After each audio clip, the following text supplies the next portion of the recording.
like now you can be a professional and a mother. The journalist is Judy Mann, Washington Post, 1979, I think August the 10th or something like that. About 9 paragraphs down, when Christine Marcy is talking with Judy Mann about her child and how well she carried on work, instead of describing Jessica Marcy as McConnell's baby, which would be true if Christine Marcy was using her maiden name, or Marcy's baby if she was using her married name, I came across this phrase, Mendenhall's baby. I looked at that. I said, "What on earth is this?" No, I don't know if you're easily shocked, Kerry, but anyway, eventually I found out the Urban Dictionary slang for Mendenhall's baby, and I'm not responsible for it, and you can Google it. But anyway, I'll describe what it is.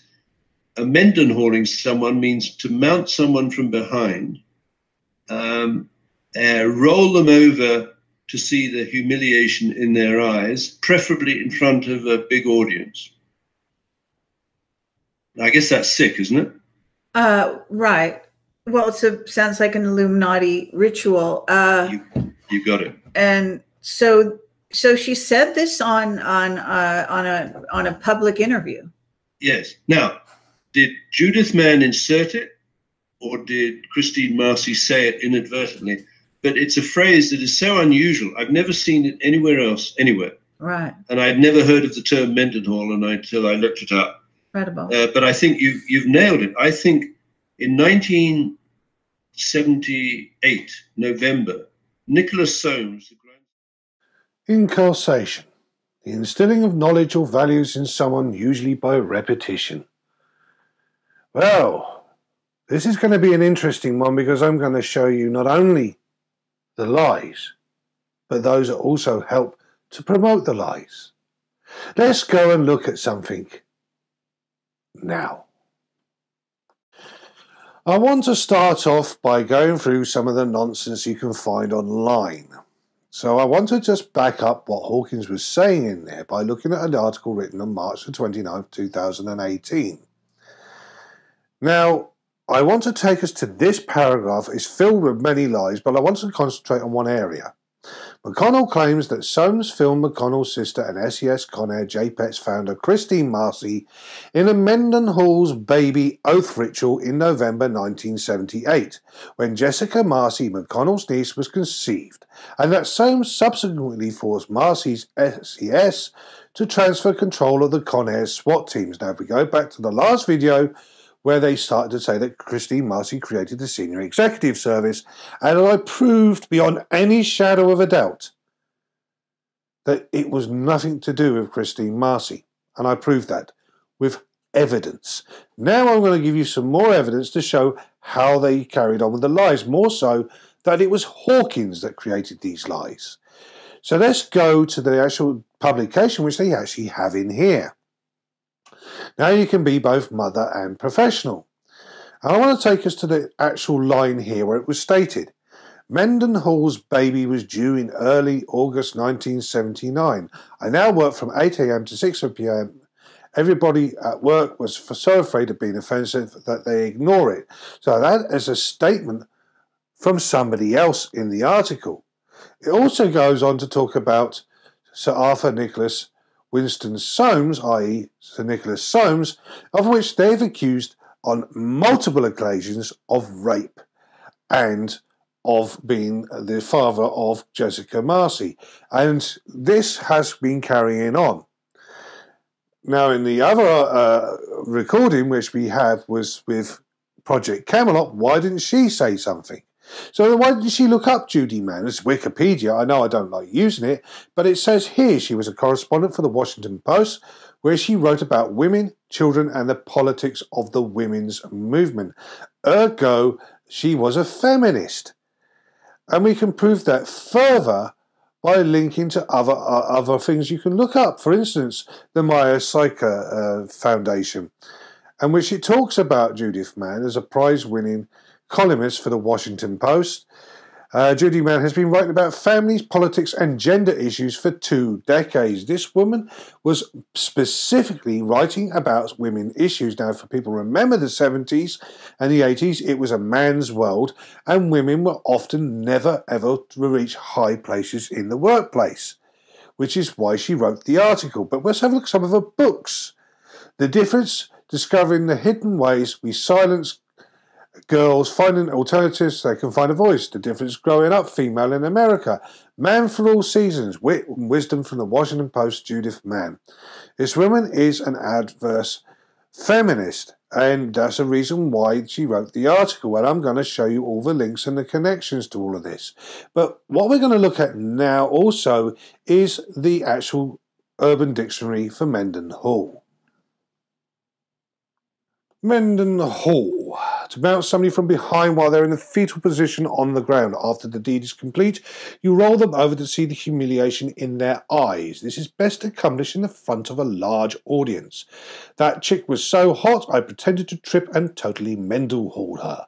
Hashtag dry hump, hashtag bareback, hashtag doggy, hashtag mount, hashtag Steelers by GoPack, January the 25th, 2011. It's very important that we look at the dates and everything else. And what else does it mean? Well, it also is nothing to do about rape. That is actually talking about a thing called frottaging. What is frottaging?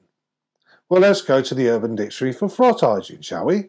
Frottage, frot, tribalism, dry humping, or any other non-penetration body grinding done with or without clothes in public or private. Oh, the delicious frottage, I'm still tender all over, by Anonymous, July the 10th, 2004. Here we have a definition of the word frot.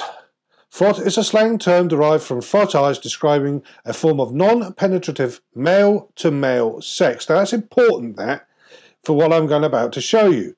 That usually involves a direct penis-to-penis contact. The term was originally popularised by gay male activists who disparaged the practice of anal sex. I want to now take us to actually where the term Mendenhalling was put in the Urban Dictionary and why it's important. So we'll go to a YouTube site. I'm not going to play the video. You can see for yourself. I'll link it below. But I want to go further with this to take it to the next stage. Ah yes, Mendenhall. Mendenhall humping Roethlisberger. Mendenhall humping Big Ben. AFC Championship 2011. How many more videos would you like to see? Well, it was written 9 years ago. But what date 9 years ago? Can you remember? Well, let's go back to here. We got Steelers, which is there. January 25th, 2011. Ah, Mendenhall humping Roethlisberger. AFC Championship 2011. January the 23rd, 2011. That leaves bigger questions now. Now we've asserted who Mendenhall was in Hawkins' version. Shall we now see who Mendenhall was in the Judy Mann version? Did she actually exist? Is this a person? Or did Judy Mann actually go time travelling? Did Judy Mann time travel? Is that the question? Well, let me give you the evidence. Let's go on this now and explain and show you through facts the whole picture, and then we'll go further. Here we have documentation that shows Janice K. Mendenhall, Director of Administration, and we have in here with budget Janice Mendenhall, Director of Administration, and Ray Fontaine, who handles the budget. I want you to learn that Janice Mendenhall is an appointment of mine. She came to the GSA, so she's just been recently promoted, and this is for the fiscal year of 1979. Well, where does it put her? Is she in Washington? Well, the answer to that is here. Statement of the Director of Administration, General Services Administration, before the Subcommittee of Treasury, Postal Service, General Government Committee and Appropriations, House of Representatives. So she's in Washington, which means Judy Mann would have had access to her. Another documentation showing Raymond A. Fontaine, but doesn't show Janice Mendenhall there, just to prove this. But who is Janice K. Mendenhall? I will put this below. You can read it for yourselves, but you'll see that she was also Federal Technology Service, part of the Senior Executive Service. She ran 8 states, overseeing $260 million annual budget, dollars budget. So this person has a fascinating story. It's really empowering when you read this, but she's also a feminist. And she will see that she's got lots of connections in that. And this was why, when you look at this is a person you could find by doing the simple fact of research, which these people have failed to do all the way along. And I want to bring into a point that she died actually in 2001, sadly. And she had children, and this is quite a sad story. But I will also now prove the fact that because Judy Mann was writing about feminist things and she was highly to do with that, here we have federally employed women. In 1967, executive order, so you can read this for yourself, but I want to take you to 1974-1976. Janice Mendenhall was running this, so she was a high up in the feminist organisation, which is probably why Judy Mann didn't use her and went with Christine Marcy. And maybe the mistake was to talk about Mendenhall's baby. Now, why would I say that? Well, her child's name is now Anna Regenstein Glazer, and she took on the surname of her partner and also her family name, which is Regenstein. Here we have 23rd September 2017. Marsha Mendenhall added 3 new photos. When my sister passed away in Atlanta, GA in July 2001, the flags were lowered to half-mast in her honour. Now, the most important question now is, if this is her daughter, when was she born? Was she born in 1979? Now, if we do like 10, 20, 30, so say for instance 2009, how old would she be in 2009? She would be 30. Well, here we go, 31st of July 2009, only a few more days until the 3 of you celebrate your birthdays. Thanks, Marsha, I can't believe we're all about to be 30. Scary. So when is her birthday? It's not the 31st of July, is it? No. And remember the article said August. Happy birthday soon. How's life? 12th of August. Anna from Atlanta, Felicitides, Oyster Fest. Happy birthday, 14th of August 2009. 14th of August 2009.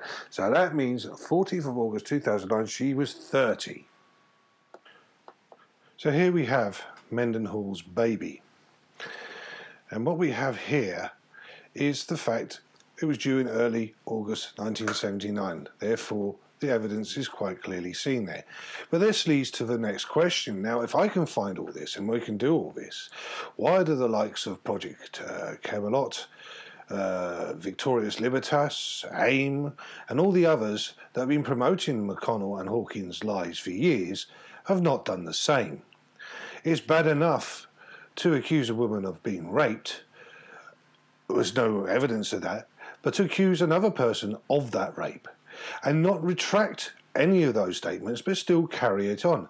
Would it not be shocking if this was still being carried on this year? And in fact, it was still being carried on until a few months ago when I first pointed out all of this. And I'm going to take you to the sites to show you that it was carrying on. And it's going to leave even to more questions at the end of it. Now, I am aware that this individual himself will probably try to strike my channel for what I'm about to do. Well, I'm not uploading your videos, I'm not promoting your videos, I'm actually using public domain where anybody can go and see it. Therefore, I'm not in breach of any rules and regulations. So therefore, let's go and start looking at what we can see. And the evidence is there that this is still being promoted. Here we have Christine Marcy surrenders to Phil McConnell of Able Danger. This was a story promoted, which was a lie based from Phil McConnell. It was a complete joke and anybody could see that. And yet it was still clarified as evidence. Let's go here. This gets even better. David Hawkins Discovery CSI. Mendenhall-in-chief booted on the eve of 9/11 over Brexit vote. The picture in the foreground, in the front, in bold image, is Sir Nicholas Soames, therefore stating that this is a guy who's a rapist. This is what they were being promoting, and this is what Hawkins has been promoting through his fantasies and lies. But it gets worse. It really does. I mean, this has all the hallmarks of everything you don't want to see about people promoting this stuff. But this is the one that really gets me. This one was done showing Sir Nicholas Soames with a picture of Jessica Marcy in the Washington Post article. This is all done surreptitiously to show people that this is the case. Look at the evidence. We have the picture of her side by side with Nicholas Soames pushing the Mendenhall lie.